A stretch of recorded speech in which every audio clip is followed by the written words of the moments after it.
They came here for Thanksgiving of 2016. It was actually my little sister Jessica's idea to come up here. Mom and Dad loved this property. They love the mountains. They love everything about it. Obviously, for all the years we've been here, and Mom and Dad were just actually staying till the Tuesday of that after Thanksgiving. My daughter phoned my mother. It was at noon hour on the 28th. Grandma and was explaining how smoky it was getting up here, but they didn't really, hadn't heard anything. But Sydney said goodbye and have a good day, I love you. And that's the last time my daughter spoke to them. I may have talked to them the Saturday before, because we're University of Tennessee football fans, diehards. And Saturday, whether you're Canada or we were in the States, it was football time in Tennessee. And the last text message or correspondence any of us received was to my little sister Jessica. It was, I think, 7:54, I believe it was. It was a text message to Jessica. Sparks are hitting the house. We're grabbing the animals and getting out of here. And that was the last correspondence we ever heard from him.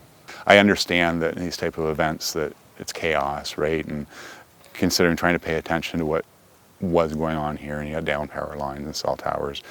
Optimistically, it's, okay, they got out, and, I'm trying to put myself in my dad's shoes, like, well, if they couldn't get down, like, I didn't know to the degree of to the events were going to take place, knowing that emergency services and emergency management would be overcome. So I waited actually a full day before I contacted anybody, and I phoned and I spoke to a detective at the Sevier County Sheriff's Office.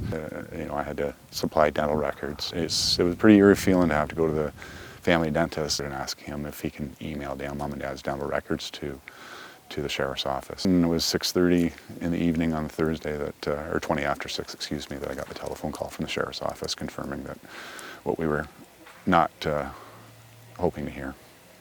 It's still unbelievable, and you're almost operating like a robot. I still feel like Mom's going to come around the corner, or when I come back up to the house in Georgia, supper's going to be ready, because it always was. They were far too young for this to happen.